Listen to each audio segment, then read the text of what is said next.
Hello बच्चों, कैसे हो आप सब। होपफुली सब अच्छे होंगे, अच्छे से पढ़ाई कर रहे होंगे, है ना। चलिए देखिए, आज हम क्लास 12 के एलिमेंट बुक में से चैप्टर नंबर 10 जो कि definite integral and its application का चैप्टर है, उसकी सेकंड एक्सरसाइज का 7th and 8th question complete करने वाले हैं।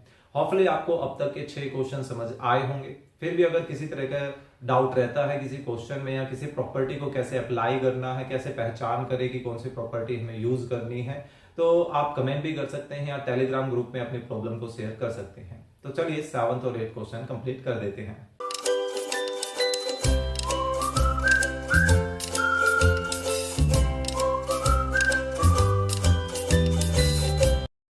ओके, सो देखिए 7th क्वेश्चन आई बोल देते हैं हम इसको। ठीक है। अब ये जो क्वेश्चन है इसमें ये हिंट इससे भी मिल रहा है और कहीं ना कहीं 1+x² से भी मिल रहा है कि हमें x की जगह यहाँ पर टेंजेंट या कोटेंजेंट रखना चाहिए, है ना। पर ज़्यादातर आदत हमें टेंजेंट की है, तो उसी की हेल्प ले लेते हैं। यहाँ पर क्या करने वाले हैं कि put x is equal to ten theta. ठीक है। सो थीटा की वैल्यू निकालने की जरूरत पड़ेगी। आई डोंट थिंक कि 10x का डेरिवेटिव x का dx, 10 का secant square theta and d theta, है ना।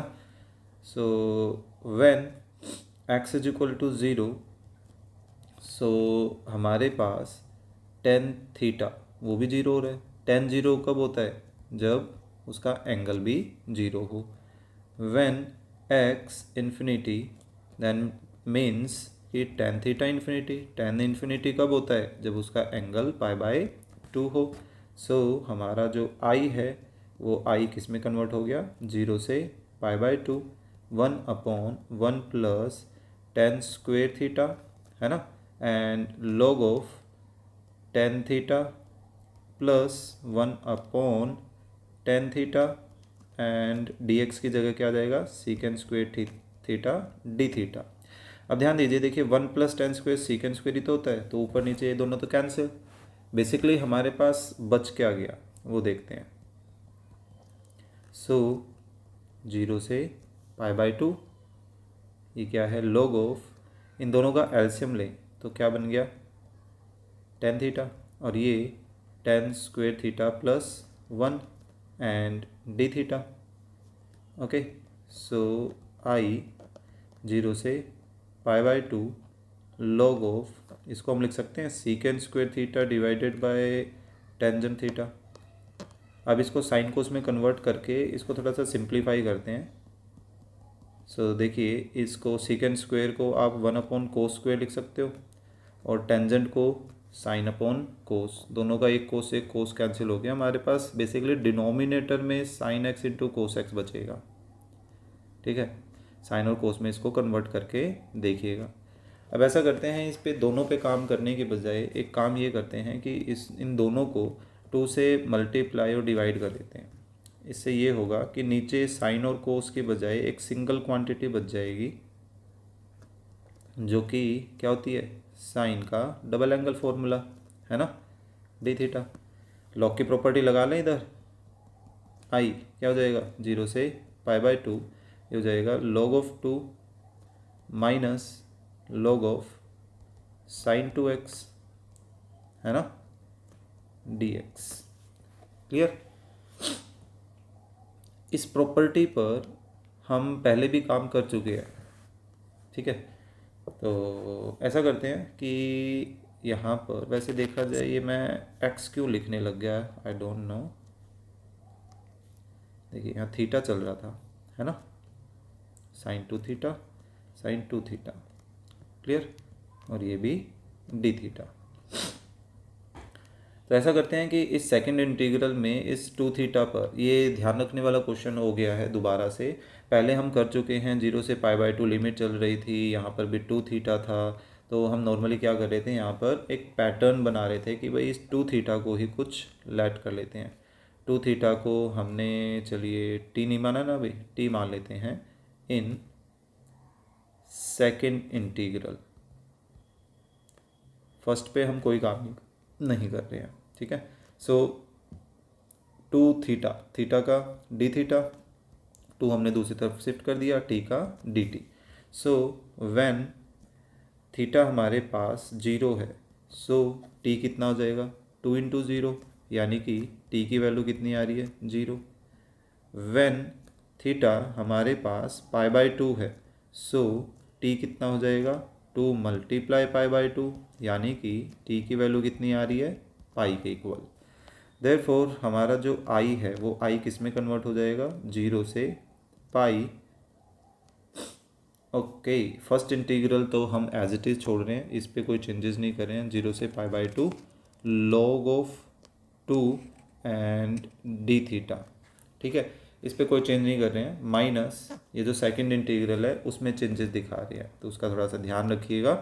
सो 0 से पाई, देखिए log ऑफ साइन 2 थीटा की जगह टी आ गया, डी थीटा की जगह 1/2 डी टी आ गया। हो गया सारा चेंज। अब फिर से हम एक प्रॉपर्टी की हेल्प लेंगे, यहाँ एक चेंज करते हैं। इस पे तो हम वो लगा देते, देखिए log 2 तो कांस्टेंट है, इंटीग्रेशन थीटा जाएगा 0 से π/2।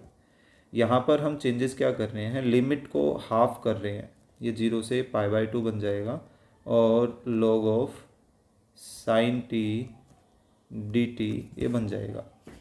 इसके पीछे का रेफरेंस दे देते हैं, क्योंकि हमारा जो 0 से 2a की जो लिमिट है वो हाफ कब हो जाती है, when f of 2a minus x F x के इक्वल हो, है ना। तो हमने देखिए वही फैक्ट देखा, log ऑफ पाई माइनस अगर टी इसको कर देते हैं तो sine pi minus T actual में साइन टी ही रह जाएगा। log तो दूर की बात है, log पे तो काम कर ही नहीं पाएंगे अभी तो, है ना। तो दैट मीन्स कि हमने नोटिस किया कि भाई ये स्ट्रक्चर सेम बन रहा है, तो क्यों ना हम इस पाई को π/2 में कन्वर्ट कर दें, इधर 2 से 2 कैंसिल हो गया।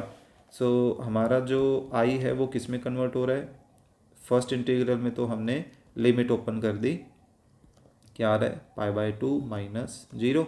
सेकेंड इंटीग्रल में हमारे पास स्ट्रक्चर कैसा बन गया, log of sine x. log of sine x का अब फिर से हमें इंटीग्रल, मेरे को ऊपर वाला कोई रेफरेंस आपको देना पड़ेगा। देखिए अब ये हमारा मैच कर गया आगे के किसी पार्ट के साथ, साइन टी डी टी। तो देखिए इसको मैं ऊपर से मैच करवा दूंगा, तो पहले इसको एडजस्ट कर देते हैं। ये क्या बन जाएगा, π/2 log ऑफ 2 माइनस, इसको मैंने बोल दिया I1, ठीक है। नाउ इस I1 को लेकर चलते हैं कि ये जो I1 है ये बेसिकली अपना क्या है, 0 से π/2 log of sine T D T. I think हमने फोर्थ क्वेश्चन में किया था ये बिल्कुल सेम, देखिए दिखाता हूँ। फोर्थ सिक्स्थ, ये तो फिफ्थ फोर्थ, देखिए ये रहा मिल गया, बिल्कुल सेम ये पार्ट है। तो यूँ समझो ये सारा पार्ट हमें यूज़ करना है एज इट इज़, ठीक है। इस पूरे को ही मैं कॉपी कर लेता हूँ, देखिएगा। ये देखो हमारा I1 क्या यही नहीं बना हुआ सेम, 0 से π/2 log of sine T D T, है ना। इसको हमने 1 बोल रखा है क्योंकि ये 1 आगे जाके यूज़ होना है। तो बिल्कुल सेम चीज़ अब हमें हमारे इस पार्ट में यूज करनी है। तो ऐसा करते हैं, उसको यहाँ पर पेस्ट कर लेते हैं।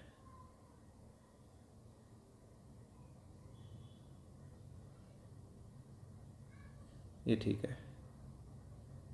है। सो ये देखिए ये है अपना अकॉर्डिंग टू दिस 1, ऊपर तो कोई 1 नहीं बोला था, नो। सो ये सारी जगह कंप्लीटली वहाँ पर भी मैंने इसको I1 में कन्वर्ट करके सारा दिखाया था, है ना। तो एक बार इसको रीड करके ज़रूर देखिएगा, या फोर्थ इवन बिल्कुल सेम हम सेकंड क्वेश्चन में पिक किया था मैंने फोर्थ क्वेश्चन में भी आपको यही ऐसे ही करके दिखाया था। तो देख लीजिए अब तक बिल्कुल सेम सिचुएशन हम ये थर्ड टाइम करने लग रहे हैं, है ना। तो हमारा I1 का देखिए ये आंसर आ रहा है। सो बेसिकली हमारा I क्या बन जाएगा, देयरफॉर आवर I बिकम्स, अब I देखिए I में I कहाँ लेट किया हुआ है, ये रहा I है π/2 log 2, उसके बाद फिर माइनस है और फिर I1 की वैल्यू है, ठीक है। सो ये देखिए π/2 log 2 फिर माइनस एंड देन I1 की वैल्यू, और I1 की वैल्यू में देखिए ऑलरेडी एक माइनस है जो कि इसको क्या बना देगी, प्लस π/2 log 2। अब सेम क्वांटिटी दो बार ऐड होती है, दैट मीन्स कि ये π/2 पाई बन जाएगा और log 2, ये आ गया हमारा आंसर, है ना। तो बेसिकली देखा जाए हमने पीछे की ही कुछ क्वेश्चन या प्रॉपर्टीज़ को ही यूज़ करके इसको सिंप्लीफाई किया है, ठीक है।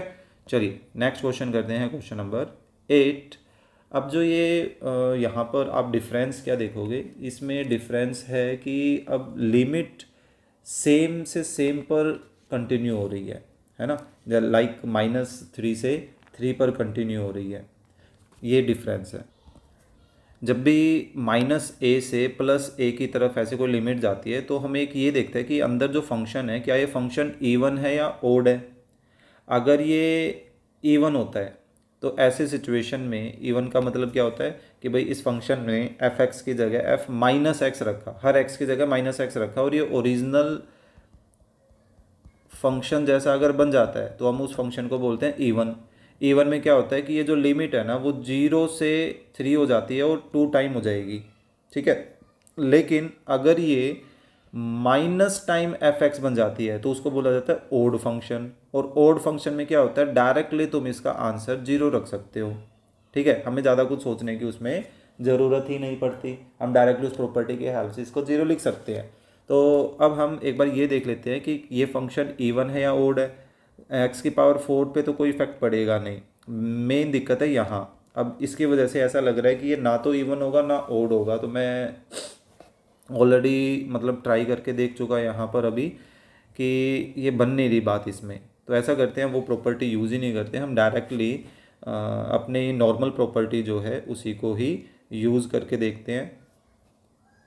सॉरी ये तो गलत आ गया, नॉर्मल प्रॉपर्टी अपनी क्या कि -a से b पर वो वाली थी ना प्रॉपर्टी जो नॉर्मली हम यूज़ करते हैं, यूजिंग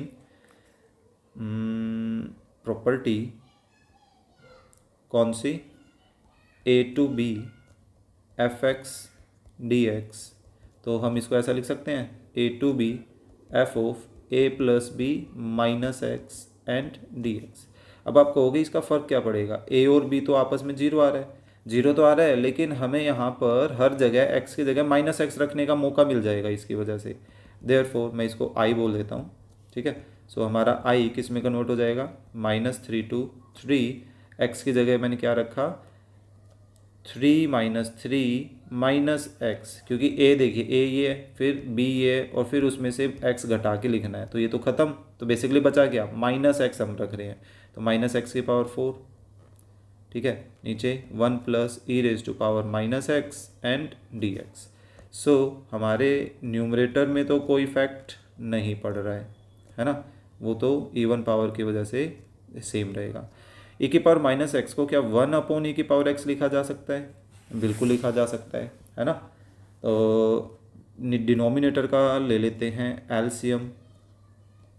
सो एलसीएम क्या आया, e⁻x, वो एलसीएम मैंने ऊपर लिख लिया, तो यहाँ क्या बन जाएगा e⁻x + 1, और ऊपर x⁴ पहले से ही है। अब ऐसा करते हैं कि e⁻ जो x न्यूमरेटर में है उसके अंदर मतलब उसके साथ एक ऐड और एक सब्ट्रैक्ट कर लेता हूँ। x⁴ जो है वो बाहर पड़ा रहेगा, कोई दिक्कत नहीं है, ठीक है। क्या इफ़ेक्ट पड़ेगा उस चीज़ का वो बताता हूँ अब मैं। देखिए अब मैं यहाँ पर ब्रैकेट सेपरेट करता हूँ, e⁻x + 1 इसके साथ x⁴ मैंने अलग सेपरेट कर दी, ठीक है। और -1 के साथ इस x⁴ को अलग सेपरेट कर देते हैं, माइनस बाहर पड़ा रहेगा, ठीक है। तो डिनोमिनेटर इन दोनों के साथ सेपरेट हो जाएगा, क्लियर। ये dx -3 to 3। देखिए क्या ये समझ में आया? होपफुली समझ आ गया होगा, है ना। मैंने बस सेपरेशन किया है, इसके साथ इसको अलग और फिर -1 के साथ उसको अलग, वो माइनस यहाँ बाहर आ गया। अब आप नोटिस करोगे, क्या ये हमारा मेन क्वेश्चन नहीं है? ये देखिए, ये जो पार्ट है ये एग्जैक्टली हमारा क्वेश्चन नहीं है। तो क्या मैं इसकी जगह आई लिख सकता हूँ? यहाँ क्या इफेक्ट पड़ा, यहाँ तो ये कंप्लीटली कैंसिल, क्या बच गया x⁴ एंड dx, और माइनस इसकी जगह मैंने क्या लिख लिया, i। अब वो राइट वाला i लेफ्ट में आएगा तो i + i तो 2i हो गया, और इसका इंटीग्रेशन करें तो x⁵ बाय 5 आ जाएगा। बाय 5 को ऐसा करते हैं, बाहर लिख लेते हैं, है ना, और लिमिट लग गई -3 to 3। ठीक है, अब बस हमें इसको ओपन करना है। सो 2i किसके इक्वल हो जाएगा, 1/5। पहले हमने 3 रखा, 3⁵, फिर माइनस के बाद लोअर लिमिट रख के -3⁵, है ना। सो i किसके इक्वल आ गया, 1/10। 3⁵ कितना हो जाएगा, 3, ये 243 हो जाता है आई थिंक, है ना। और फिर माइनस, अब माइनस की देखिए ओड पावर है, रिजल्ट माइनस में आएगा, लेकिन एक माइनस पहले से ही बाहर है तो ये प्लस, और फिर से 3⁵ 243। सो बेसिकली हमारा आई किसके इक्वल आ रहा है, ये आ रहा है 486 / 10। सो इसको या तो आप पॉइंटों में देना चाहते हो पॉइंटों में कर दो, या इसको थोड़ा सा फ्रैक्शन में छोड़ना चाहते हो तो इसको डिवाइड कर दो, 2 से डिवाइड कर सकते हैं, थोड़ा सा इसको छोटा किया जा सकता है। ओके, तो ये था हमारा क्वेश्चन नंबर 8। सो होपफुली आपको 7th और 8th क्वेश्चन अच्छे से समझ आया होगा। कंटेंट अच्छा लगा तो प्लीज़ लाइक करना ना भूलें, अपने फ्रेंड्स के साथ शेयर करना ना भूलें, ताकि उनको भी कुछ ना कुछ बेनिफिट हो। तो और चैनल पर नए हैं तो प्लीज़ सब्सक्राइब भी करें। चलिए मिलते हैं नेक्स्ट वीडियो में आगे के क्वेश्चंस के साथ।